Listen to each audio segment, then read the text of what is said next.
But the one thing that I do know is that for just as such time as this, you introduced me to him without knowing it 8 years ago, 7 years ago. About 4 years ago, a police officer moved in next door to us in Williamsville. He's a Springfield police officer. He is now a sergeant, and he is the sergeant over all of the community resource officers, the neighborhood police officers, and all of the school resource officers. And he is a Bible college graduate who used to be a youth minister.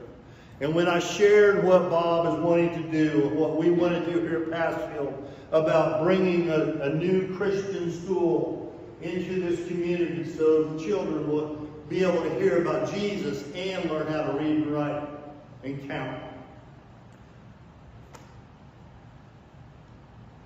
He's on board. And we talked about having Bob come back and be able to do a rally, as he spoke of, and go to several different schools. And then to have this rally one night where we fill the gymnasium. And he plays against police officers, firefighters. And in talking with Don, our neighbor, last night, he said that he, in fact, was able to talk to the chief. And the chief of police is on board. He wants to do this. The chief of police in Springfield, whether you know it or not, is a Christian. I've heard him many times, and he is a Christian. He loves Jesus, and he loves his role in protecting and in serving. And he's on board. He wants to be part of this. So that is going to happen. You know why I know it's going to happen? Because I know God is at work in making it happen. Because there is going to be revival in Springfield. It is so desperately needed. And if we are sold out to do that, it's going to happen. But we have a responsibility to carry this word out.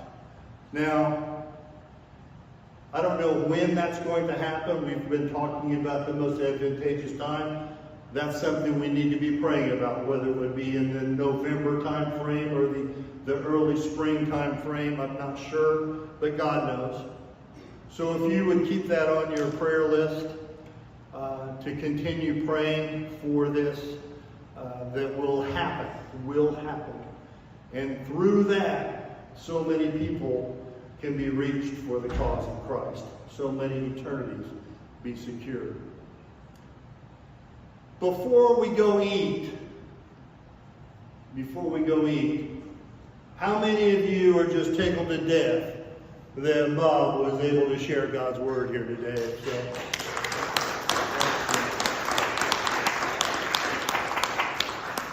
you know, he was speaking about joy. What's the first thing when you see somebody walking in a hallway, or they enter an elevator with you or something, if you're courageous enough to speak? Hey, how you doing? What are you asking because you really want to know, or are you asking just to be nice? Because we used to say hi, but we don't say hi anymore. We say, hey, how you doing? So that gave me the opportunity to say, I'm happy. And people almost always say, happy, that's different. I never heard anybody say that. And I'm able to use that to start talking about Jesus.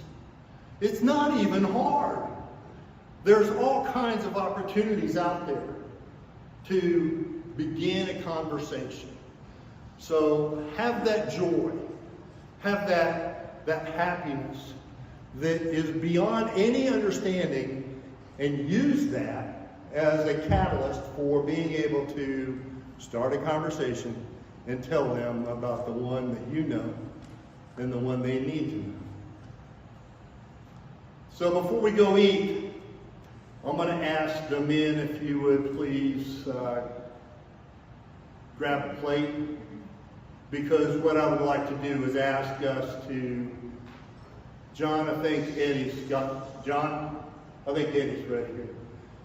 What I'd like to do is ask if you would reach into your pockets. Reach in your purse or your checkbook. And if we could have a love offering. You don't know it, but and does most of everything that he is doing for the kingdom at great cost to himself. And I would just like to show that we really appreciate it and help support him.